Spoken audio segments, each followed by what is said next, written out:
हात धुन्छौ र साबुन पानीले धुन्छु नि कति बेला धुन्छौ र छिनछिनमै धुन्छु नि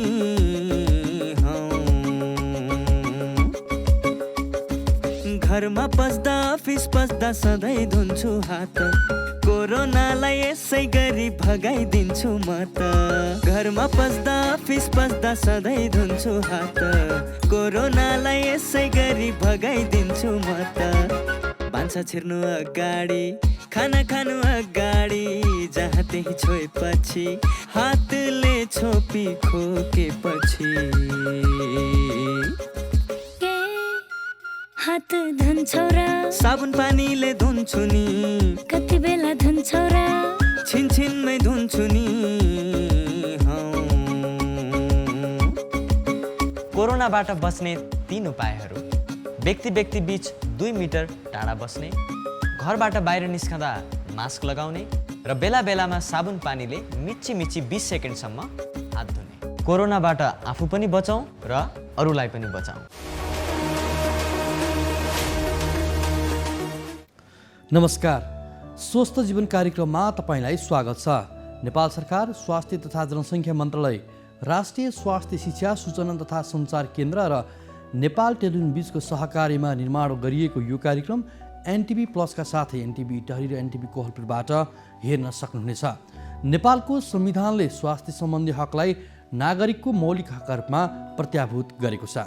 समृद्ध नेपाल, सुखी नेपालीको राष्ट्रिय आकाङ्क्षा पूरा गर्न आवधिक योजनाहरूमा पनि गुणस्तरीय स्वास्थ्य सेवामा जनताको पहुँच वृद्धि गर्ने लक्ष्य राखिएको छ भने आधारभूत स्वास्थ्य सेवामा राज्यको लगानी पनि वृद्धि भइरहेको छ। स्वास्थ्य सेवामा आम नागरिकको पहुँच वृद्धि गर्न भएका प्रयासहरूका साथै हरेक व्यक्तिले आफ्नो स्वस्थ जीवनका लागि अवलम्बन गर्नुपर्ने उपायहरूबारे हामीले यो कार्यक्रममा चर्चा गर्नेछौँ।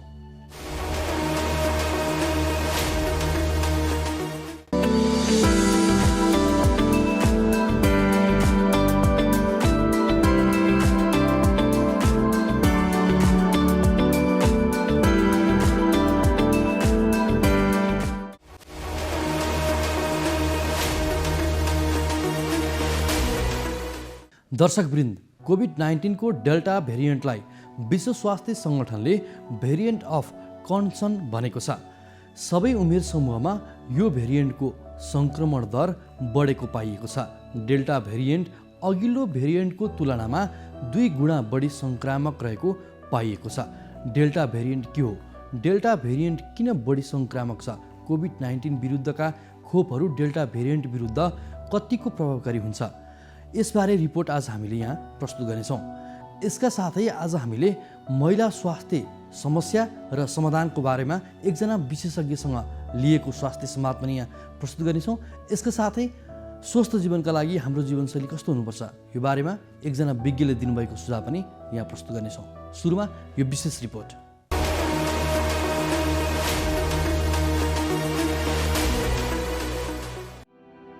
कोभिड-19 को डेल्टा भेरिएन्टलाई विश्व स्वास्थ्य सङ्गठनले भेरिएन्ट अफ कन्सर्न भनेको छ, किनकि डेल्टा भेरिएन्ट पहिचान गरिएका ठाउँहरूमा सो भेरिएन्ट मानवबीच द्रुत गतिमा फैलिएको पाइएको छ।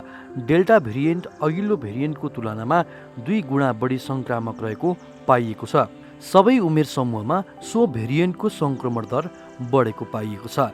डेल्टा भेरिएन्ट अन्य भेरिएन्टहरूभन्दा धेरै सङ्क्रामक छ र भिडभाडमा जाने र खोप नलगाएका मानिसलाई डेल्टा भेरिएन्ट सङ्क्रमण हुने बढी सम्भावना हुन्छ।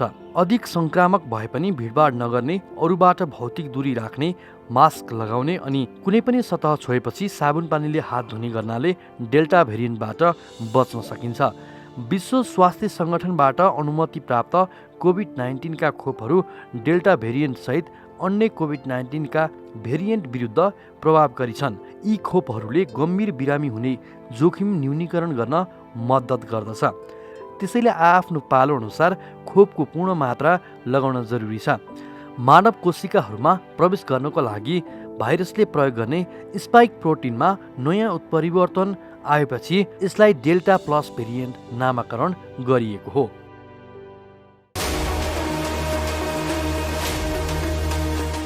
कोरोना भाइरस महामारीको अवस्थामा सुरक्षित गर्भावस्था। गर्भावस्था एक विशेष अवस्था हो, चाहे कोरोना भाइरस कोभिड-19 महामारीको बेला नै किन नहोस्। विपद वा सामान्य अवस्था जे भए तापनि गर्भवती तथा उनको गर्भमा रहेको बच्चालाई विशेष हेरचाह र स्याहार चाहिन्छ। गर्भवतीमा पनि कोरोना भाइरसको संक्रमण हुन सक्छ। त्यसैले कोभिड-19 का लक्षणका साथै गर्भावस्थामा देखिन सक्ने खतराका लक्षणहरूबारे जानकारी राखौं। गर्भावस्थामा देखिने खतराका लक्षणहरू: टाउको साह्रै दुख्नु, आँखा तिरमिराएर धमिलो देखिनु, हात तथा मुख सुनिनु, हात खुट्टा अरुरो भई काँप छुट्नु वा मुर्छा पर्नु, कडासित तल्लो पेट दुख्नु, योनिबाट रगत वा पानी बग्नु। यी मध्ये कुनै पनि खतराका लक्षणहरू देखा पर्ने बित्तिकै तुरुन्तै नजिकैको स्वास्थ्य संस्थामा जाँच्न लैजानु पर्दछ। नियमित गर्भवती जाँच तथा खतराका लक्षणको समयमै पहिचान गरी गर्भावस्थालाई सुरक्षित बनाऊ। कोभिड-19 सम्बन्धी कुनै पनि जिज्ञासा वा परामर्श चाहिएमा पैसा नलाग्ने कल सेन्टर 1115 वा 1133 मा सम्पर्क गरौँ।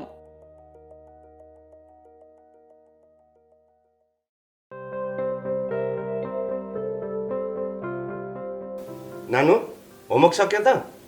गर्दैछु बुवा। कस्तो चुरोट गनाएको। होइन, चुरोट खाएकै छैन।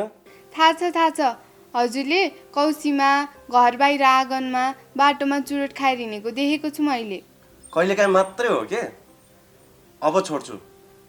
के गर्नु, बानी लागेपछि। सुन्नुहोस्, हजुरले चुरोट खानुभयो, हजुरलाई त असर गर्छ नै। हजुरले खाएको चुरोटको धुवाले हामीलाई पनि रोगी बनाउँछ। हामी रोगी भएको हजुरलाई मनपर्छ? होइन, मलाई त तिमी स्वस्थ फुर्तिलो भएको पो मनपर्छ। त्यसो भए सुन्नुहोस् बा, हाम्रो सरले भन्नुभएको चुरोटको धुवाको 3 तहको असर हुन्छ अरे। First hand, second hand, third hand. होइन, के हो नानु यो first hand, second hand, third hand भनेको? जसले चुरोट खायो उसलाई चुरोटको धुवाले फर्स्ट ह्यान्ड असर गर्छ। सँगै बस्ने मान्छेलाई चुरोटको धुवाले सेकेन्ड ह्यान्ड असर गर्छ, जुन धेरै हानिकारक हुन्छ। त्यो अहिले मलाई भइरहेको छ। सरी नानु, अनि यो थर्ड ह्यान्ड भनेको के नि? हजुरले जुन ठाउँमा बसेर चुरोट खानुभयो त्यो ठाउँमा पछिसम्म चुरोटको धुवाको असर रहिरहन्छ। त्यही ठाउँमा पछि आएर बस्ने मानिसलाई पनि असर गर्छ। त्यो थर्ड ह्यान्ड भयो। ए, बुझेँ। यो त ठुलो अपराध पो रहेछ। अब म प्रतिज्ञा गर्छु, आजैदेखि धुम्रपान त्याग गर्छु। धन्यवाद बुवा। नमस्कार, मेरो नाम अर्चना श्रेष्ठ हो र म चाहिँ अहिले काठमाडौँ विश्वविद्यालयमा उपप्राध्यापकको रूपमा काम गरिरहेको छु र आज जीवनशैलीको बारेमा चाहिँ थोरै जानकारीहरू दिनेछु। स्वस्थ जीवनशैलीको लागि दुईटा कुरा एकदमै महत्त्वपूर्ण हुन्छ। एउटा चाहिँ पोषणयुक्त खाना र अर्को चाहिँ शारीरिक व्यायाम। पोषणयुक्त खाना भन्नाले चाहिँ हामीले ब्यालेन्स डायट पनि भन्छौँ र त्यसमा धेरै प्रकारको खानाहरू पर्छ र अहिले धेरै अनुसन्धानहरूबाट पनि हामीले जानिसकेका छौँ कि कस्तो खालको खाना चाहिँ स्वस्थकर हुन्छ र कस्तो खालको खाना चाहिँ स्वस्थकर हुँदैन। स्वस्थकर खानामा चाहिँ सबैभन्दा अग्रम स्थानमा चाहिँ यो फलफुल र सागसब्जीहरू नै पर्छ। तरकारी सागसब्जीहरू नै पर्छ र तरकारी सागसब्जी चाहिँ हामीले दिनको 5 छाक चाहिँ खानुपर्ने हुन्छ। एकै छाकमा दुईचोटि गर्दा पनि हुन्छ, त्यसमा आलु चाहिँ पर्दैन। र अर्को चाहिँ साबुत अन्न भन्छौँ हामीले, जुन चाहिँ यो हाम्रो अहिले चाहिँ हामीले बजारमा पाउने सेतो चामल, होइन, सेतो यो मैदाको जुन खानेकुराहरू त्यो चाहिँ एकदमै अस्वस्थकर खानेकुराहरू हो। र स्वस्थकर खानामा चाहिँ साबुत अन्न, खैरो चामलको भात भयो, त्यसमा होइन आटाकोले बनेको खानेकुराहरू, आटाको रोटीहरू, अनि त्यो चाहिँ स्वस्थकर खानेकुराहरूमा पर्छ। र अर्को चाहिँ धेरै चिनी भएको खानेकुराहरू र पेय पदार्थहरू, जस्तै कि यो कोक फ्यान्टाहरू जुन अहिले बजारमा हामीले देखिरहेछौँ, त्यसमा पनि एक बोतल कोकमा अथवा फ्यान्टा पेप्सीमा चाहिँ 6 देखि 8 चम्चासम्म चिनी हुन्छ। अनि चिनी पनि हाम्रो लागि चाहिँ एकदमै नकारात्मक असर गर्छ। र अर्को चाहिँ जुन शारीरिक व्यायामको कुरा गरेँ, शारीरिक व्यायाम भनेर चाहिँ जिमखानामा गएर व्यायाम गर्नु पर्दैन। हामी चाहिँ आफ्नो जीवनशैली चाहिँ सक्रिय बनाउनु पर्ने हुन्छ। जस्तै यसमा चाहिँ हामीले एक हप्तामा 150 मिनट जति चाहिँ ठिक्क लेभलको चाहिँ शारीरिक व्यायाम गऱ्यो भने चाहिँ त्यसमा छिटो छिटो हिँड्ने होइन उठबस गर्ने अथवा डोरी खेल्ने अथवा बिहान अथवा बेलुका मर्निङ वाक इभिनिङ वाकहरू गर्ने र यो शारीरिक व्यायाम भन्ने कुरा चाहिँ बिहान उठेरै गर्नुपर्छ भन्ने पनि जरुरी छैन कुनै पनि समयमा आफूलाई पाएको पर्ने समयमा गर्दाखेरि चाहिँ हुन्छ। नमस्कार, म कलाकार नवल खड्का। नेपाल सरकारले दिएको मापदण्डलाई पालना गर्दै यो कोभिड विरुद्धको जुन बच्ने हाम्रो उपायहरूमध्ये सबैभन्दा सशक्त माध्यम र बच्नको लागि अचूक उपाय भनेको मास्क प्रयोग गर्नुपर्दछ। यो मास्क प्रयोग गर्न हामी बिर्सिरहेका छौँ। यसले गर्दा यो कोरोना जस्तो महामारी झन् बढ्ने क्रममा छ। त्यसो भएको कारणले गर्दा यसलाई हामीले प्रयोग गरौँ र यो कोभिड जस्तो महामारीबाट बच्नको निम्ति एकमात्र निविकल्प उपाय भनेको मास्क लगाउने हो। मास्क अनिवार्य रूपमा हामी सबैले लगाऊ। यही नै यहाँहरू सबैसँग हार्दिक अपिल गर्न चाहन्छु। धन्यवाद।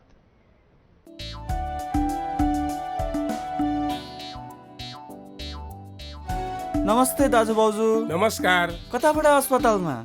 कसलाई के भयो र? त्यस्तो केही होइन भाइ, यिनको र मेरो सामान्य स्वास्थ्य जाँच गर्न आएको। ल, केही नहुँदा पनि स्वास्थ्य परीक्षण गर्नुपर्छ र? पैसाको नाश मात्र। त्यसो भनेर कहाँ हुन्छ र भाइ?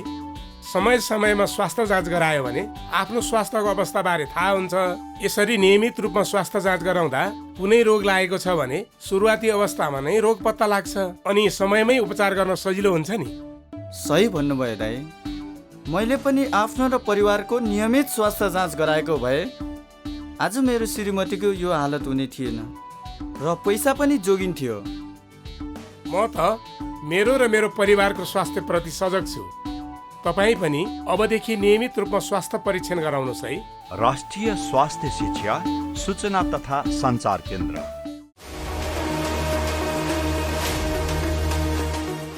दर्शकवृन्द, कार्यक्रममा यहाँलाई पुनः स्वागत छ। तुलनात्मक रूपमा पुरुषभन्दा महिलामा स्वास्थ्य सम्बन्धी समस्या धेरै हुन्छ। महिला प्रजनन सम्बन्धी स्वास्थ्य समस्या धेरै हुन्छ। गर्भावस्था र बच्चा जन्माउने बेलामा हुन सक्ने जटिलताहरूका साथै पाठेघर क्यान्सर तथा ट्युमर, विभिन्न यौन रोग र स्तन क्यान्सर गम्भीर समस्या हुन्। सुरक्षित मातृत्व तथा प्रजनन स्वास्थ्य सेवामा सरकारले गरेको प्रयासका साथै महिलामा हुने प्रमुख स्वास्थ्य समस्या जोगिने उपायबारे हामीले एकजना विशेषज्ञसँग संवाद गरेका छौँ। सोही संवाद अबको क्रममा।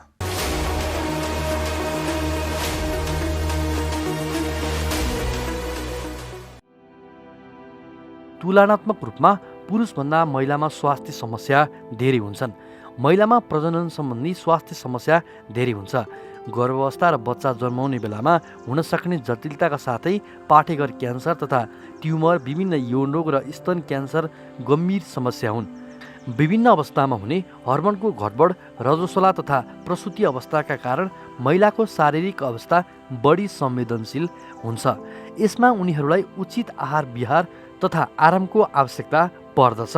रक्त अल्पता तथा रक्तचाप जस्ता समस्याहरू देखिन सक्छन्। उमेर ढल्केका महिलाहरू बाथ, हाडजोर्नी, नसा सम्बन्धी रोगले ग्रसित देखिन्छन्। ग्रामीण क्षेत्रमा तथा अशिक्षित महिलाहरूमा पाठेघर झर्ने बढी समस्या देखिन्छ।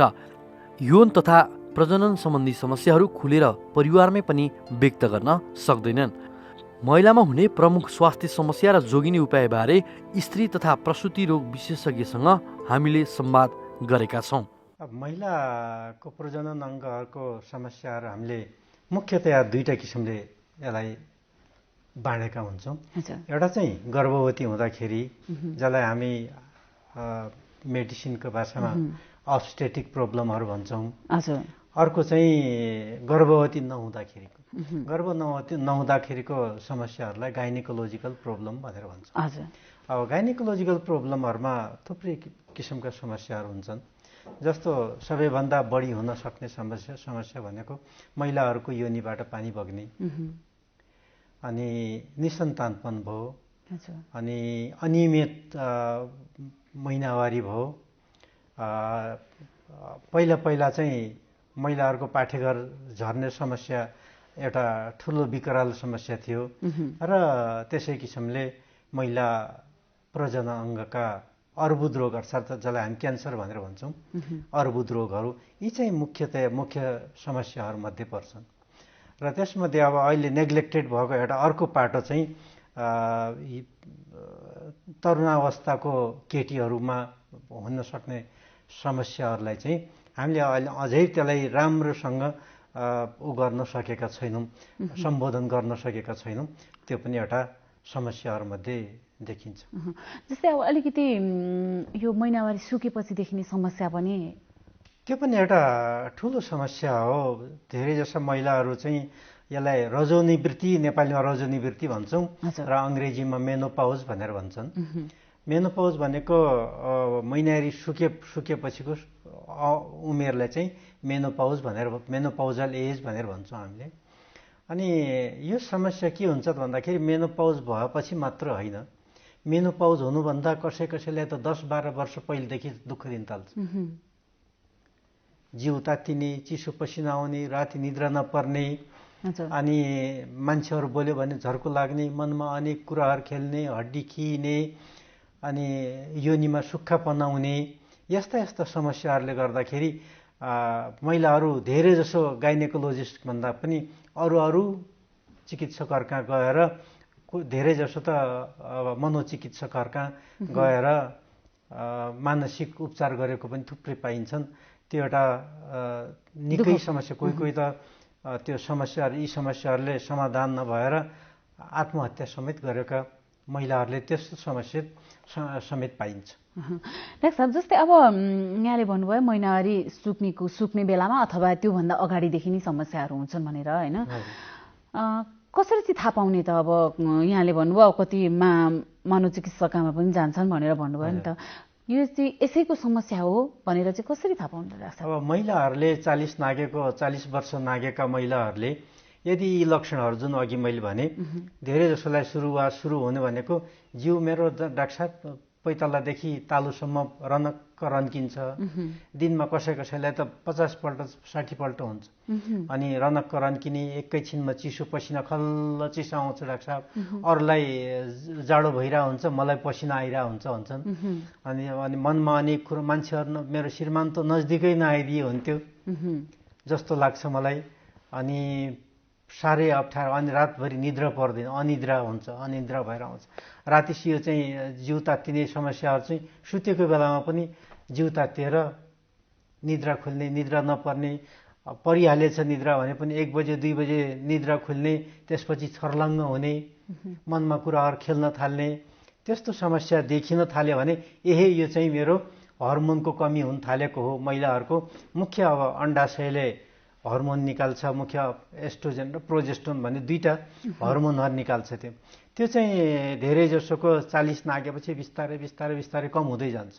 नेपाली महिलाहरूको औसत रजोनिवृत्ति अर्थात् मेनोपाउजल एज चाहिँ 48 वर्ष भनेर भन्छ। अब संसारभरिमा 51 वर्ष त्यसलाई गरेको छ, तर नेपाली महिलाहरूको अलि छिटै महिनावारी सुक्ने भएको हुनाले ती समस्याहरू अरूमा भन्दा पहिला नै देखिन थाल्ने भएको हुनाले यस्ता समस्याहरू देखिन थालेछ भने मलाई चाहिँ अब यो चाहिँ रोग होइन, फेरि धेरैले रोग सम्झेर त्यसको रोगको उपचार गरिरहेको हुन्छ। यो नर्मली हुन सक्ने समस्या हो, तर यसलाई हामीले कसरी आफ्नो जीवनशैलीसँग त्यसलाई सुचारू गर्ने त? त्यसको लागि के हामीले औषधि सेवन गर्न पर्ने हुन्छ कि त्यो हार्मोनको तलमाथि जुन घटबडलाई ठाउँमा लाउन के छ त, के गर्न आवश्यक छ? यसको लागि हामीले यदि यो भर पर्छ कति समस्या दिएको छ त। अब दिनभरिमा 1 पल्ट 2 पल्ट मात्र जिउ तात्तिने त्यस्तो हुने भएको छ भने, अनि हामीले के भन्छौँ, यसलाई तपाईँको जीवनशैली परिवर्तन गर्नुहोस् भनेर भन्छौँ। जीवनशैली परिवर्तन गर्ने कसरी त भन्दाखेरि लुगा लगाउँदाखेरि परत भएको लुगाहरू, बाक्लो एउटै लुगा नलगाउने कि पातलो लुगाहरू, परत भएको लुगाहरू लगाउनुहोस्। अनि भएको ठाउँमा पनि छ भने व्यवस्था छ भने पङ्खाको व्यवस्था गर्नुहोस्। धेरै जसो किचनमा पनि पङ्खा राखेर बस्छन्। अनि खानेकुराहरूमा यो चाहिँ एस्ट्रोजेन जस्तो पदार्थहरू भएको खानेकुराहरू जस्तो भटमास भयो, तोफु भयो, अनि सागपातहरू भयो, फलफुलहरू भयो, त्यसमा बढी हामीले ऊ गर्न सक्यौँ, दिन सक्यौँ र भने त्यसले केही हदसम्म यो समस्यालाई समाधान गर्न सेवन बढाउन पर्यो, सेवन बढाउनु पर्ने भयो। फेरि अब हामीले त्यत्तिकै ऊ नगरिकन राम्ररी सल्लाह नदिकन भटमास तोफु खानुहोस् भनेर भन्यो भने बेसरी भटमास खाएर फेरि कसै युरिक एसिड बढेको लिएर आउँछन्। त्यसैले त्यो खाने भनेको बेसरी खाने होइन कि केही मात्रामा दिनमा अलिअलि भटमास तोफुहरू या चाहिँ हरियो सागपात फलफुलहरू खाइराख्यो भने त्यसले केही हदसम्म फरक पर्छ।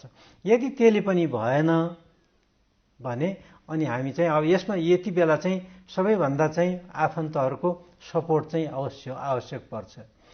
महिलाहरूलाई अब सबैभन्दा नजिकको आफन्त भनेको श्रीमान भयो, छोरछोरी भयो, उनीहरूले यति बेला उनीहरू पनि महिला त्यो रजोनिवृत्तिले गर्दाखेरि चिडिन थाल्नुभयो, मनमा अनेक कुरा खेल्नुभयो, अझ झन् त्यसमा हामीले उहाँलाई पनि झन् चिडाउने काम गऱ्यो भने झनै बढी हुन्छ अनि त्यसले नराम्रो गर्छ। त्यति बेला सपोर्ट गर्ने केही छैन, ठिक छ, सपोर्ट चाहिँ भइराख्यो भने त्यो अर्को एउटा हुन्छ।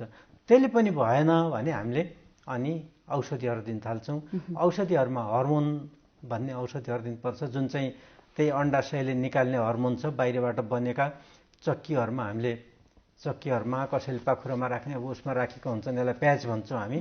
अनि यदि योनि सुक्खा हुने त्यस्तो समस्या हो भने योनिभित्र राख्ने मलमहरू पनि हुन्छ, तीहरू दिन सकिन्छ। तर खाने चक्कीहरू चाहिँ हामीले दिँदाखेरि अलिकति ध्यान दिनुपर्ने कुरा के हुन्छ त भन्दाखेरि यी औषधिहरू त हर्मोन हो। अब महिनाहरू सुकिसक्यो, पाठेघर पेटभित्रै छ, शरीरमै छ, अनि हाम्रो अर्को स्तनहरू पनि छ। स्तन यो हर्मोनहरू, त्यो हर्मोनले के गर्न सक्छ त भनेर भन्दाखेरि पाठेघरको बच्चा बस्ने ठाउँभित्रको र अनि स्तनको क्यान्सर गराउन सक्ने एउटा सम्भावना भयो। सबैले खाने जतिलाई सबै क्यान्सर हुन्छ भन्ने होइन,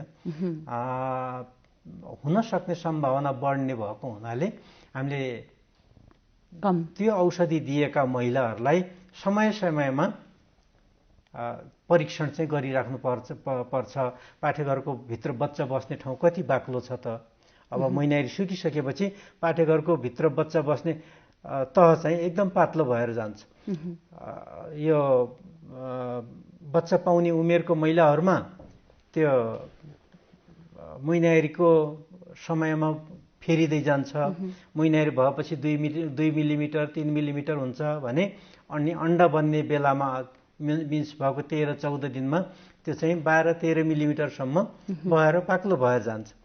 फेरि महिनारी हुन्छ, महिनारी भएपछि त्यो बच्चा बस्ने तह झर्छ, फेरि त्यो बिस्तारै बाक्लो हुँदै जान्छ। तर महिनारी सुकिसकेपछि त त्यो परिवर्तन हुँदैन, पातलो भएर आउँछ। त्यसैले त्यो पातलो चाहिँ कम्ती एकदम पातलो छ कि छैन, यो औषधि खाएपछि बाक्लो हुँदै गयो भने हामीले भएन, यो औषधि दिनु भएन भनेर बायोप्सी गर्ने के गर्ने त्यो अनुसार हामीले हेर्दै गर्नुपर्छ। अनि ब्रेस्टको महिलाहरूलाई त्यो औषधि दिएपछि सकेसम्म आफै आफ्नो स्तनहरू परीक्षण गरिराख्नु होला। गाँठागुठी देख्यो भने तुरुन्त आउनु होला। अरू यी औषधिहरूले कहिलेकाहीँ प्रेसर पनि बढाउन सक्छ, प्रेसर बढाउन सक्ने। अनि धेरै मोटो महिलाहरूमा र व्यायाम नगर्ने महिलाहरूमा खुट्टाको रगतको नलीहरू हुन्छन्, ती रगतको नलीहरूमा रगत जम्न सक्ने र जमेपछि त्यो चाहिँ मुटु फोक्सोमा पुग्यो भने त्यसले चाहिँ कहिलेकाहीँ ज्यानलाई पनि असर गर्न सक्ने भएको हुनाले त्यस्तो महिलाहरूलाई हामीले समय समयमा परीक्षण चाहिँ गरिराख्नुपर्छ। त्यसैले र सबैलाई दिनु मिलेन। मैले अघि भने मोटो महिलाहरूलाई दिन मिलेन, अनि जसको पहिला रगत जम्ने प्रक्रियामा खराबी भएको छ ती महिलाहरूलाई दिन मिलेन, मुटुको समस्या भएकोहरूलाई दिन मिलेन, अनि प्रेसर बढी भएको महिलाहरूलाई दिन मिलेन। त्यसैले यो हामीले औषधि दिनलाई पनि अलिकति सोच्नुपर्ने अवस्था आउँछ यो समस्या। त्यसैले अलिकति धेरै महिलाहरूले सोध्छन् मलाई के पो देउता लाग्यो कि के भयो भने त्यस्तो समेत देउतालाई गर्दै बसेकाहरू पनि थुप्रै महिलाहरू भेटिन्छन्। यो रजो निवृत्ति भएपछि को समस्याले बडो निकै समस्या पार्न सक्छ। डाक्टर भनेपछि यसको लागि एक त आफूमा पनि भर पर्यो होइन, मतलब अलिकति जीवनशैलीलाई पनि फरक बनाउनु पर्ने भयो, जीवनशैली फरक पार्नु पर्ने भयो, र परिवारले एकदमै ध्यान दिनुपर्ने भयो। ध्यान दिनुपर्ने भयो। परिवारको सपोर्ट, परिवारको एउटा जुन ऊ हुन्छ सपोर्ट चाहिँ त्यो अति आवश्यक हुन्छ यसमा। अब औषधिको कुरा त तेस्रो पर्यो, जुन नभएको अवस्थामा औषधि सेवन गर्नुपर्ने भयो होइन, फाइदा गरेन, रहन सहन भयो, अनि पारिवारिक उसबाट भएन, सपोर्टबाट पनि भएन भने अनि त्यसपछि हामीले औषधिमा जानुपर्ने हुन्छ। अब औषधि हुन त केही औषधिहरू आयुर्वेदिक औषधिहरू पनि आउँछन्, तर ती औषधिहरूको कतिको ऊ छ त रिलायबिलिटी, तिनीहरू चाहिँ कति सेफ हुन्छन्, दिन सकिन्छ कि सकिँदैन भन्ने अब तिनीहरूको स्टडीहरू भएको हुँदैन, त्यसैले कति सेफ छन् भनेर भन्न सकिँदैन। डाक्टर जस्तै अर्को यहाँले भन्नुभयो महिलाहरूमा फोहोर पानी बग्ने चाहिँ एकदमै धेरै देखिएको समस्या हो भनेर होइन, वास्तवमा यो महिलाहरूमा के कारणले गर्दा चाहिँ त्यो फोहोर पानी बग्छ त? विशेष गरी तराईतिरबाट ल्युकोरिया भनेर 22 वर्ष 23 वर्ष 24 वर्षमा पनि पाठ्यघर निकालेर आएका हुन्छन्। किन गर्नुभयो त भन्दाखेरि मेरो ल्युकोरिया भएको थियो भन्दाखेरि अनि बोर्डरमा गएर 10,000 12,000 15,000 तिरेर चाहिँ पाठ्यघरै निकालेर, तर त्यो पाठ्यघरले गर्दाखेरि हुने होइन।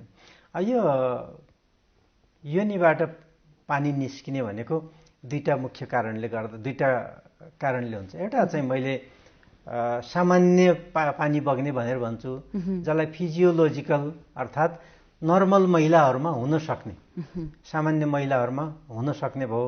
अर्को चाहिँ रोगले गर्दाखेरि हुने भयो, दुईटा किसिमको हुन्छ।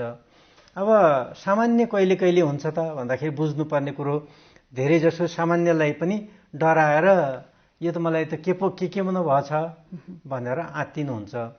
त्यसलाई बेसरी आत्तिनु हुँदैन जबसम्म त्यो यो चाहिँ रोगले हुन सक्ने सम्भावना है भन्ने।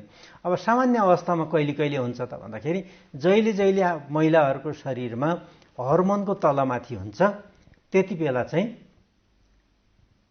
योनिबाट पानी बग्छ।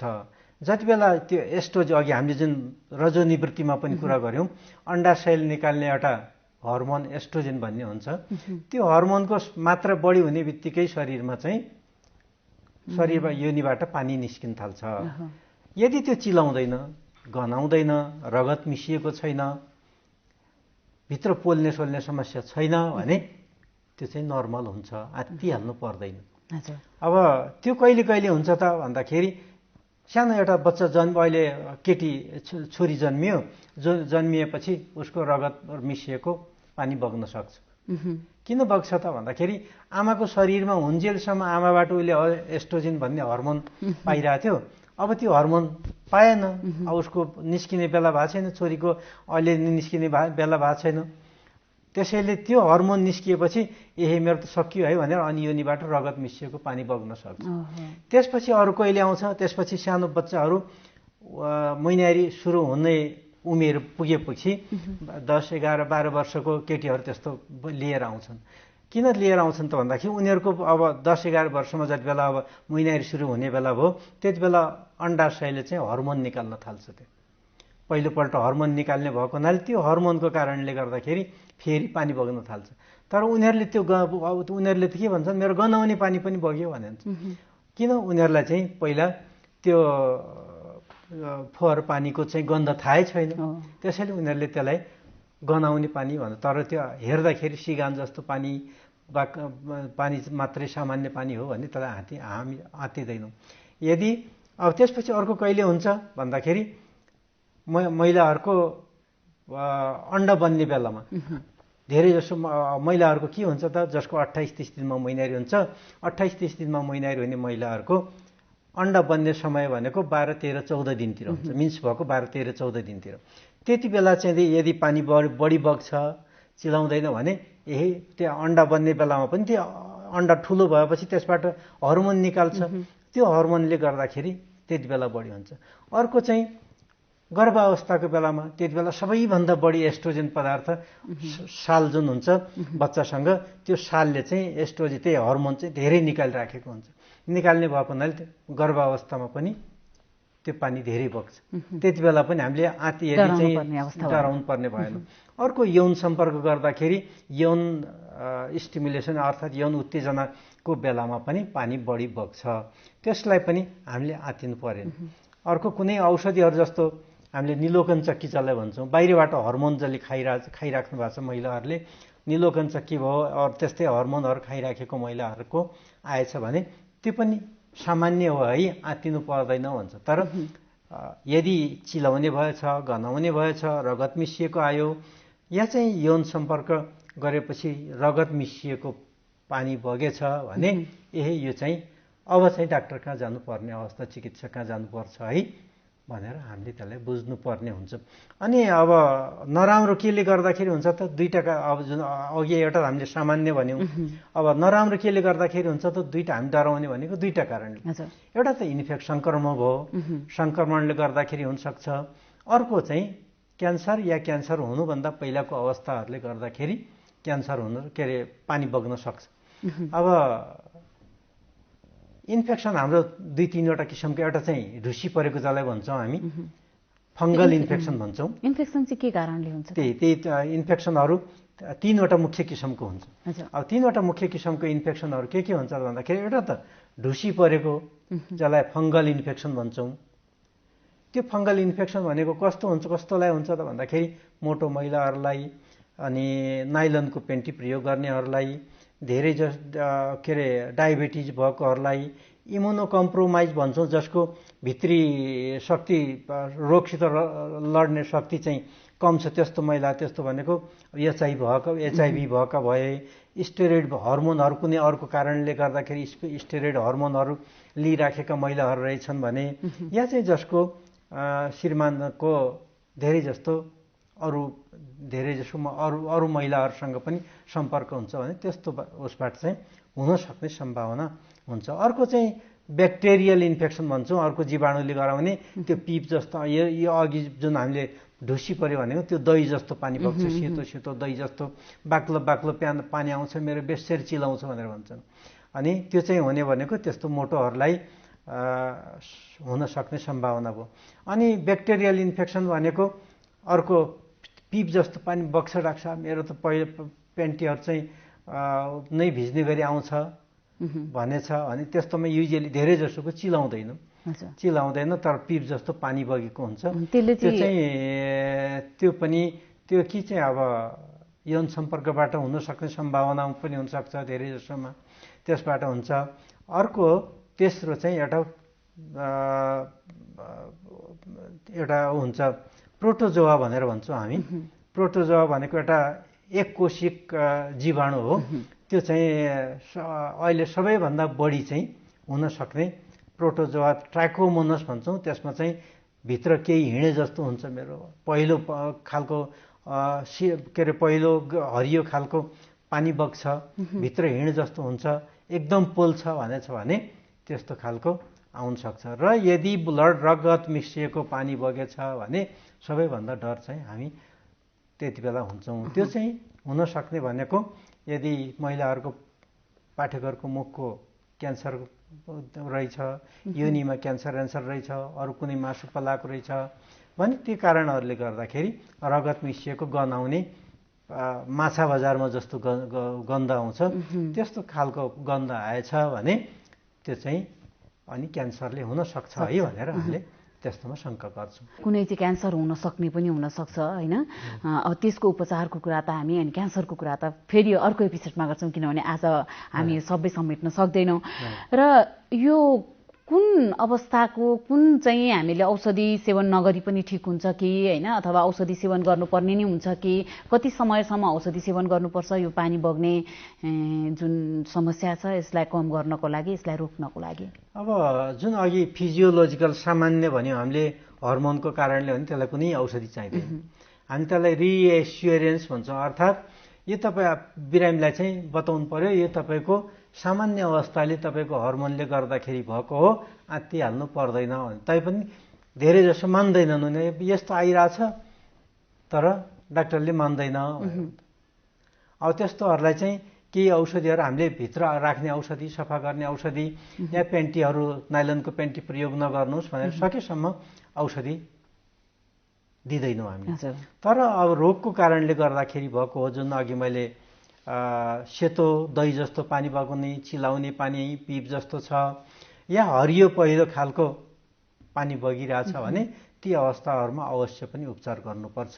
उपचार नगरिकन हुँदैन। त्यस्तोलाई अर्को जुन चाहिँ अघि मैले एक कोशिका जुन हो भने त्यो चाहिँ धेरै जसो पुरुषहरूबाट सर्ने भएको हुनाले, यौन सम्पर्कबाट सर्ने रोग भएको हुनाले सकेसम्म दुईजनै पार्टनरहरूलाई, आजभोलि श्रीमान श्रीमती भन्नुभन्दा पनि पार्टनरहरूलाई, यौन सम्पर्क गर्ने पार्टनरहरूलाई खुन पायो भने निको हुन्छ, नभए फेरि बल्झी राख्छ। यहाँले भन्नुभयो जुन एउटा चाहिँ क्यान्सर हुने पनि हुन्छ भने, त्यो क्यान्सर चाहिँ कति अगाडिसम्म पत्ता लगाउन सकिन्छ त? अब यदि गनाउने पानी नै बग्न थाल्यो भने त्यो ढिलो भएको। हजुर, गनाउने रगत मिसिएको पानी बग्न थाल्यो भने त्यहाँ चाहिँ अब पाठेघरको मुखमा मासु पलाइसक्यो, त्यसबाट रगत आउन थाल्यो, अनि धेरै जसोले यौन सम्पर्क गरेपछि रगत जान्छ है भनेर भन्न थाल्यो भने यहाँ चाहिँ केही न केही छ है, खराबी छ भने त्यसको लागि हामीले के गर्छौँ त भन्दाखेरि त्यसलाई समयमै थाहा पाउन सक्छौँ हामीले। त्यसको लागि नेपाल सरकार अब संसारभरि नै सर्भाइकल क्यान्सर स्क्रिनिङ प्रोग्राम भनेर एउटा प्रोग्राम छ। त्यो सबैले, नेपालमा पनि नेपाल सरकारले पनि त्यसलाई इन्करेज गरेको छ। नेपाल सरकारले पनि सबै महिलाहरूले, सेक्सुअली एक्टिभ भएकाहरू, यो अर्थात् यौन सम्पर्कमा सुरु भइसकेका महिलाहरूले सबैले 3 वर्षमा, सकेसम्म 3 वर्षमा, नभए एकपल्ट सबै 3 पटक राम्रो छ भने 5 वर्षमा एकपल्ट जाँच गरे पनि हुन्छ है। प्याप्समेयर भन्ने जुन जाँच हुन्छ, प्याप्समेयर त्यो पाठेघरको मुखको क्यान्सरको लागि गरिने एउटा क्यान्सर हुनुभन्दा पहिले नै थाहा पाइयोस् भनेर गरिने एउटा परीक्षण हो। त्यो चाहिँ परीक्षण गरिराख्यो भने धेरै जसो महिलाहरूलाई हामीले त्यसबाट जोगाउन सक्छौँ। क्यान्सर हुनुभन्दा पहिलेदेखि जोगाउन सक्छौँ। डाक्टर साहब, यो चाहिँ कुन ठाउँमा यो चेक जाँच गर्नको लागि अलिकति अब कतिपय अवस्थामा गाउँमा महिलाहरूलाई धेरै ठाउँमा, गाउँमा पनि यो सुविधाहरू धेरै जसोमा छ। अस्पतालहरूमा त सबै अस्पतालहरूमा हुन्छ, किनभने सबै अस्पतालमा हुन्छ। उनीहरूका त्यो उनी सुविधा नै नभए पनि ठाउँमा अर्को ठाउँमा पठाइदिए, डाक्टरले चिकित्सकले त्यसबाट टेस्ट गराएर अनि जहाँ अर्को ठाउँमा पठाइदिन सक्छन्। भनेपछि यसले चाहिँ क्यान्सर लाग्नुभन्दा अगाडि नै थाहा पाउँछ। त्यसलाई हामी चाहिँ इन्ट्रासर्भाइकल नियोप्लाजम भन्छौँ, सर्भाइकल इन्ट्रा इपिथेलियल नियोप्लाजम भन्छौँ। अनि त्यो क्यान्सर लाग्नुभन्दा पहिले नै हामीले थाहा पाउन सक्छौँ र त्यसको उपचार गर्ने, क्यान्सर हुनुभन्दा पहिले नै हामी उपचार गर्न सक्छौँ। जस्तै अलिकति अर्को यहाँले भन्नुभयो अविवाहित महिलाहरूमा हुने समस्या भनेर, होइन? यो चाहिँ अविवाहित महिलाहरूमा हुने समस्या जुन अघि हामीले कुरा गर्दै आयौँ त्यो भित्र पनि पर्छन् कि अन्य नै छ, के छ? अहिलेको अविवाहित महिलाहरूमा हुने थुप्रै समस्याहरू देखिन्छन्, तर सबैभन्दा बढ्दै गइराखेको सायद यो हाम्रो रहन सहन भयो, जीवनशैलीले गर्दाखेरि धेरै जसो कि अनियमित महिनावारी भयो, अनि र बिहा हुनुभन्दा पहिले नै हामी यौन सम्पर्कमा आउनुले गर्दाखेरि थुप्रै समस्याहरू, नयाँ समस्याहरू देखा पर्न थालेका छन् आजभोलि। ती समस्याहरूमध्ये एउटा त अघि हामीले भने जस्तै पानी बग्ने समस्याहरू भइहाल्यो। त्यो चाहिँ कहिलेकाहीँ यौन रोगहरू पनि हुनसक्छ। अनि अर्को चाहिँ अहिले बढ्दै गइराखेको चाहिँ महिनावारी चाहिँ समयमा नहुने र धेरै जसो आत्तिएर आउँछन्। पोलिसिस्टिक ओभेरियन सिन्ड्रोम भन्ने एउटा चाहिँ रोग सबैलाई गरेपछि त्यो चिकित्सकहरूका गएपछि हामीले पनि अत्याउने हो कि थाहा छैन। अब तपाईँ मोटो, अब उनीहरूको महिनावारी कसैको 1.5 महिनामा, 2 महिनामा, 3 महिना, 6 महिनामा, वर्ष दिन पनि हुँदैन। अनि सबैलाई त्यो पोलिसिस्टिक ओभेरियन सिन्ड्रोम भन्ने त हुँदैन। तर यदि मोटो मान्छे रहेछ, मोटो केटी, हामीले अब आजभोलि जङ्क फुडको समस्या बढ्दै गएको छ। जङ्क फुड खान्छौँ, एक्सर्साइज भएन, जङ्क फुड धेरै भयो भने मोटोपन आउँछ। मोटोपन आएपछि अन्डाशयले काम गर्दैन। अन्डाशयले काम नगरेपछि त्यसमा जुन महिनै पछि नर्मली के हुन्छ त भन्दाखेरि मासिक चक्र हुँदाखेरि मिन्स सुरु भएको 12 के अरे चौथो 5औं दिनदेखि महिलाहरूको त्यो अण्डाशयबाट 15-20वटा 25वटा अण्डाहरू बढ्न थाल्छन्। ती अण्डाहरूमध्ये एउटा अण्डा राम्ररी बढ्न थाल्छ, बाँकी सुकेर जान्छन्। त्यो अण्डा जुन राम्ररी बढ्न थालेको अण्डा हो त्यो झर्छ बिस्तारै, झरेपछि त्यसबाट त्यसलाई ओभुलेसन भन्छन्। अनि फेरि यति त्यो त्यसबाट बच्चा बसेन, यौन सम्पर्क भएन भने त्यो फेरि बढ्दै जान्छ। तर यदि चाहिँ त्यही चक्र अर्कोपल्ट फेरिँदै जान्छ। तर यदि चाहिँ अब मोटोपन आएछ भने त्यो एउटा जुन बढ्नुपर्ने अण्डा हो 15-20वटाको माझमा त्यो 15-20वटा सानो अण्डा हुन्छन्, ठुलो एउटा पनि भइदिँदैन। अनि नभएपछि त्यसमा जुन अघि हामीले यो एस्ट्रोजन भन्ने बडा राम्रो पनि हो, शरीर महिलाहरूलाई नभई नहुने पनि हो, बदमास पनि भइदिन्छ कहिलेकाहीँ। अब धेरै अण्डाहरू सानो भए तर ठुलो एउटा पनि भइदिएन, फुट्ने खालको त्योबाट झर्ने खालको एउटा पनि भइदिएन भने ती सबैले अलिअलि त्यो एस्ट्रोजन भन्ने हर्मोन निकालिरहेको हुन्छ। एस्ट्रोजनको सँगसँगै त्यसबाट अनि तिनीहरू नफुटेपछि त्यसको बाहिरको बोक्राहरूबाट पुरुषमा हुने जुन हर्मोन हो टेस्टोस्टेरोन भन्ने हर्मोन त्यो पनि बढी हुँदै जान्छ शरीरमा बढी भएपछि अनि केटीहरूको जुङ्गा आउने अनि महिनारी टाइममा नहुने समस्याहरू बढ्दै जान्छन्। त्यो एस्ट्रोजेन जति बढ्दै गयो अनि पाठेघरको बच्चा बस्ने ठाउँ चाहिँ मोटो हुँदै जान्छ। त्यसले के गराउन सक्छ त भनेर भन्दाखेरि भोलि पर्सि बच्चा हुन अप्ठ्यारो हुन सक्ने, अर्थात् निसन्तान पनि ल्याउन सक्ने, अलिअलिको समस्या ल्याउन सक्ने, अनि ती महिलाहरूमा डायबिटिज हुन सक्ने, अर्थात् जुन मधुमेह भन्छौँ हामी, मधुमेहको सम्भावना बढी हुन सक्ने र पाठेघरको बच्चा बस्ने तहको चाहिँ क्यान्सर बढी हुन सक्ने सम्भावनालाई चाहिँ त्यसले ओगट्न सक्छ। बालिकाहरूमा भनौँ न, किशोरीहरूमा देखिने जुन यो समस्या छ नि, यसलाई कम गर्नको लागि चाहिँ के गर्नुपर्ने हुन्छ, के कुरामा ध्यान दिनुपर्ने हुन्छ? पहिलेदेखि नै कन्सियस अब मोटाउन सकेसम्म मोटाउनु उ गर्नु भएन, एक्सर्साइज गर्नु पर्यो, खानपानमा ध्यान दिनु पर्यो र एक्सर्साइज चाहिँ नियमित गर्यो भने त्यो समस्या चाहिँ महिनावारी पनि नियमित भएर आउँछ, मोटोपन पनि घटेर जान्छ। भोलि पछि चाहिँ त्यो डायबिटिज हुन सक्ने, निसन्तानपन हुन सक्ने र पाठेघरको क्यान्सर नै हुन सक्ने सम्भावनाबाट हामीले त्यसलाई कम गर्न सक्छ। यसमा त अभिभावकहरूको पनि एकदमै ठुलो भूमिका हुन्छ हैन? डाक्टर जस्तै नि अहिले पछिल्लो समयमा हैन महिलाहरू चाहिँ महिलासँग सम्बन्धित यी समस्याहरूप्रति कतिको सचेत हुनुहुन्छ, कस्तो अवस्था भएपछि आउने गरेको पाउनु भएको छ त यहाँले? अहिले अब पुरानो जब अलिकति 50 नागेका महिलाहरू अझै पनि लजाउँछन्, तर नयाँ पिँढीको महिलाहरू चाहिँ धेरै जसो अलिकति निकै संवेदनशील भएको पाइन्छ।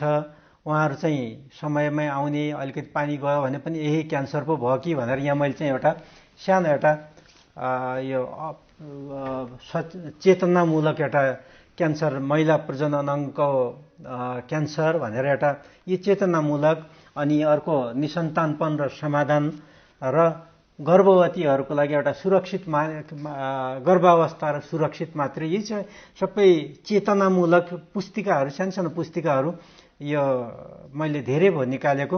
अहिले पनि यो बजारमा चाहिँ महिला प्रजनन अङ्गको यो चाहिँ दोस्रो संस्करणमा आएको हुनाले अझै छैन होला, तर यो दुईटा अहिले पनि बजारमा चाहिँ आइसकेका छन्, पुस्तकहरू छन्।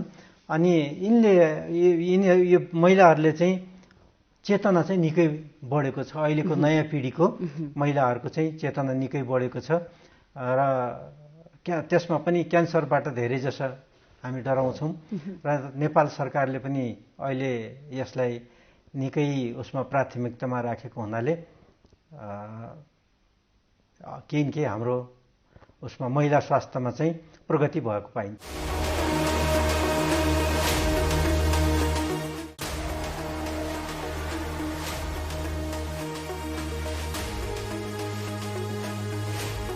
कार्यक्रम स्वस्थ जीवन हरेक दिन एनटिभी प्लसबाट बिहान 7 बजेदेखि 8 बजेसम्म र पुनः प्रसारण साँझ 5 देखि 6 बजेसम्म एनटिभी कोहलपुरबाट 1 देखि 2 बजेसम्म र एनटिभी इटहरीबाट दिउँसो 2 देखि 3 बजेसम्म प्रसारण हुने गरेको छ। स्वास्थ्य सम्बन्धी यहाँहरूको कुनै जिज्ञासा वा समस्या भएमा हामी सम्बन्धित विज्ञहरूबाट समाधान खोजी कार्यक्रममा प्रसारण गर्नेछौँ। हामीलाई सम्पर्क गर्ने माध्यमहरू यस प्रकार रहेका छन्। फोन, एसएमएस तथा भाइबरको लागि 98 43 52 93 97, इमेल swasthjivan@ntv.org.np। यस कार्यक्रमको बारेमा आफ्नो सल्लाह सुझाव र प्रतिक्रिया पनि यहाँहरूले यिनै माध्यम मार्फत दिन सक्नुहुनेछ। साथै कार्यक्रममा के कस्ता सामग्री, विषय वा विज्ञहरू समेट्नु पर्ला भन्ने विषयमा पनि सुझाव दिन सक्नुहुन्छ। कार्यक्रम यहाँहरूले सामाजिक सञ्जाल मार्फत पनि हेर्न सक्नुहुनेछ। YouTube Nepal television, mobile application Nepal television, Facebook facebook.com/neptv2041। हाम्रो एक सन्तान छ, अर्को तुरुन्तै जन्माउने इच्छा छैन। त्यसैले परिवार योजनाको लामो अवधिका केही अस्थायी साधनहरूको बारेमा सल्लाह लिउँ भनेर आएको। तपाईहरु जस्तो लामो अवधिको गर्भान्तर गर्न चाहनेहरूको लागि इम्प्लान्ट वा आयुसिडी नै ठिक हुन्छ। अनि यो इम्प्लान्ट आयुसिडी कहाँ कसरी प्रयोग गरिन्छ, कति समय काम गर्छ होला? इम्प्लान्ट चाहिँ महिलाहरूको पाखुराको छाला मुनि राख्ने र यो एक पटक राखेपछि 5 वर्षसम्म गर्भ रहँदैन। अनि आयुसिडी नि? आयुसिडी चाहिँ महिलाहरूको पाठेघरमा राखिन्छ र यो एक पटक राखेपछि 12 वर्षसम्म गर्भ रहँदैन। बीचमै सन्तानको रहर भयो भने? यदि तपाईहरुलाई बीचैमा सन्तानको रहर भएमा यी दुवै साधनहरूलाई झिक्न पनि सकिन्छ। अनि यी दुवै अस्थायी साधनहरू कतिको सुरक्षित छन् त? सुरक्षित र प्रभावकारी छन्। तपाईहरुले केही डर मान्नु पर्दैन। पहिला तपाईहरु सल्लाह गर्नुहोस्, त्यसपछि सेवाको लागि त हामी जहिले आउनुहुन्छ तयार छौँ।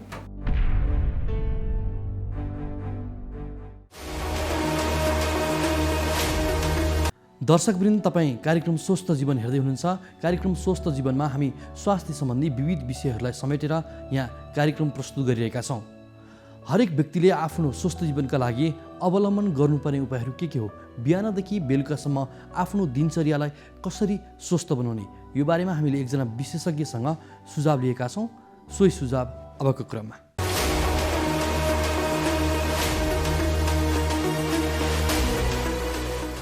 स्वस्थ जीवनशैलीको लागि हामीले सर्वप्रथम त रेगुलर फिजिकल एक्सर्साइज, जुन चाहिँ मुटु धड्कने गरी ढुकढुक हुने गरी र खलखल पसिना आउने गरी दिनमा कम्तीमा पनि आधा घन्टा र हप्तामा 5 दिन, 7 दिनमा 5 दिन हामीले रेगुलर गरिराख्यौँ भने हामी मुटुको हार्ट एट्याक, प्रेसर, सुगर धेरै समस्या छन् भने त्यो कम हुन्छ, बच्न सक्छौँ एउटा एक्सर्साइज।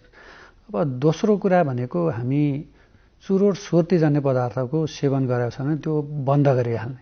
त्यो चाहिँ थोरैमा पनि प्यासिभ स्मोकिङ भन्छौँ।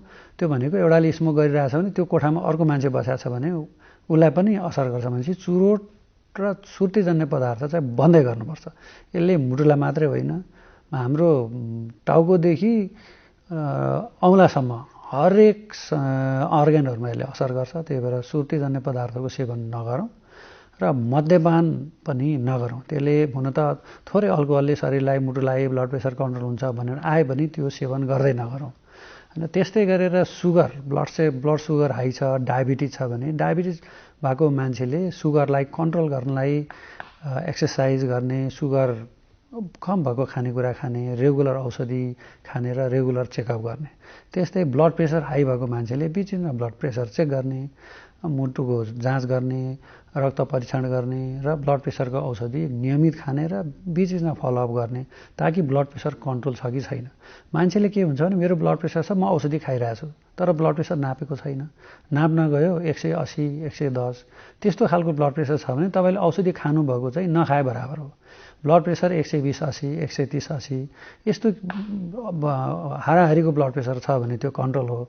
हाई ब्लड प्रेसर छ, औषधि बढाउनु पऱ्यो भने होइन राख्छ, मलाई केही पनि भएको छैन भन्ने खालको चाहिँ नगरौँ। त्यस्तै गरेर फलफुल, तरकारी, सागसब्जी बढी खाने, र रेड मिट रातो मासु जस्तो खसी राँगोको मासुहरू चाहिँ कम खाने र चिल्लो पदार्थ कम खाने र चिल्लो पदार्थबाट बनेको खानेकुराहरू जस्तो चिप्सहरू यो जङ्क फुडहरूको सेवन कम गर्ने। यसले पनि हामी मुटु र शरीर स्वास्थ्य राख्नलाई चाहिँ सहयोग गर्दछ। अब यति कुराहरू हामीले गर्न सक्यौँ भने हामीले हाम्रो मुटु र हाम्रो शरीरलाई चाहिँ स्वस्थ राख्न सक्छौँ।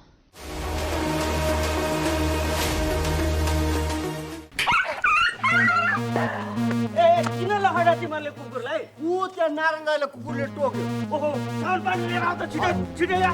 नारायण बाबु, काँटोको कुकुरले। कुकुर हेर्नुस् न। ए साउन पानी छिटो ल्याउनु दौडा। कसको कुकुर रहेछ? खोइ टोकेर भाग्यो। भुसिया हो कि? कुकुरले साउन पानी। ल्याउ ल्याउ ल्याउ ल्याउ ल्याउ। कुनै पनि कुकुरले टोक्यो भने 5 मिनेटसम्म साबुन पानीले सफा गर्नुपर्छ। चिनेको वा पालिया कुकुर हो भने 10 दिनसम्म हेर्नुपर्छ। 10 दिनभित्र त्यो कुकुर मर्यो वा हरायो भने तुरुन्तै इन्जेक्सन लाउनुपर्छ। होइन गुरु, कहाँ खोज्नु त्यो कुकुरलाई मैले? यस्तो बेला तुरुन्त अस्पताल जानुपर्छ। हिँडे जाउँ, उठाऊ। ठिक गर्नुभयो। अझ औला, गाला, टाउको, घाँटीमा टोकेको भए त झन् बढी खतरा हुन्छ। अब आत्तिनु पर्दैन। नछुटाइकन भ्याक्सिन लिनुस्, केही हुन्न। रेबिज लाग्यो भने कस्तो लक्षण देखिन्छ डाक्टर साहब? रेबिज लागेपछि पानीदेखि डराउने, थुकिरहने, कराउने हुन्छ। हेर्नुहोस्, रेबिज लागेपछि उपचार हुँदैन। त्यसैले कुकुरले टोकेपछि समयमै रेबिजको भ्याक्सिन लिएमा सजिलै बच्न सकिन्छ।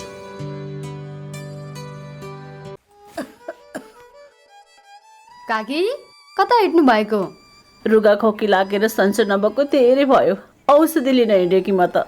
हो, म पनि अस्ति बिरामी हुँदा एन्टिबायोटिक औषधि किनेर खाकी थिएँ। ए, मसँग बाँकी छ, त्यही खाँदा भइहाल्छ नि। किन जानु पर्यो र? हिँड्नुहोस्, मसँग औषधि लिएर जानु होला। ल ल जाऊ। कहाँ जाने कुरा हुँदैछ? बहिनीकोमा एन्टिबायोटिक रहेछ, त्यही लिन जान लागी। कहाँ त्यसरी एन्टिबायोटिक खानुहुन्छ त? स्वास्थ्य कर्मीको सिफारिस बिना मैले छोरीलाई एन्टिबायोटिक औषधि खुवाउँदा रोग बल्झेर छोरीले कति धेरै दुःख पाए। तुरुन्त स्वास्थ्य कर्मी कहाँ गएर जचाएर मात्र औषधि खानुहोस्। तपाईँ यहाँ आएर धेरै राम्रो गर्नुभयो। एन्टिबायोटिक औषधिको दुरुपयोगले बारम्बार रोग बल्झिएर निको हुन गाह्रो हुन्छ र हामी सबैलाई जोखिममा पारेको छ। त्यसैले सधैँ स्वास्थ्य कर्मीको सिफारिसमा मात्र एन्टिबायोटिक औषधि पुरा मात्रामा र पुरा अवधि सेवन गर्ने गरौँ। स्वास्थ्य सम्बन्धी महत्त्वपूर्ण नम्बरहरू।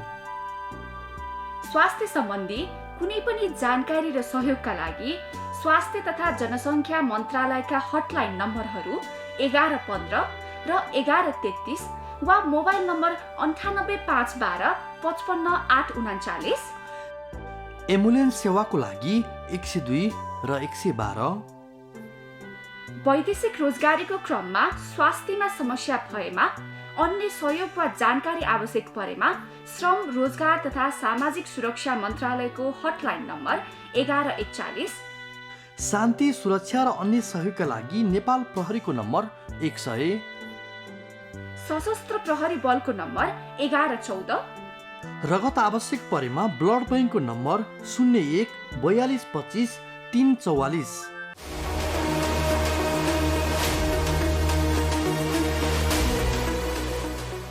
दर्शकवृन्द, अब भने हामी कार्यक्रमको अन्त्यमा आएका छौँ। तपाईँले यो कार्यक्रम नेपाल टेलिभिजनको वेबसाइट www.nepaltvonline.com का साथै नेपाल टेलिभिजनको मोबाइल एप, फेसबुक, युट्युब जस्ता सामाजिक सञ्जालमा पनि हेर्न सक्नुहुनेछ। तपाईँका स्वास्थ्य सम्बन्धी कुनै जिज्ञासा भए वा सरकारले प्रभाव गरिरहेको स्वास्थ्य क्षेत्रका कुनै जिज्ञासा भए हामीलाई सम्पर्क गर्न सक्नुहुनेछ। सम्पर्क माध्यम हामीले टेलिभिजन स्क्रिनमा देखाइरहेका छौँ। तपाईँका समस्यालाई हामीले सरकारी अधिकारी वा विज्ञ मार्फत समाधान गर्ने प्रयास पनि गर्नेछौँ। आजको लागि म लगायत हाम्रो सम्पूर्ण टिममा बिदा दिनुहोस्। नमस्कार।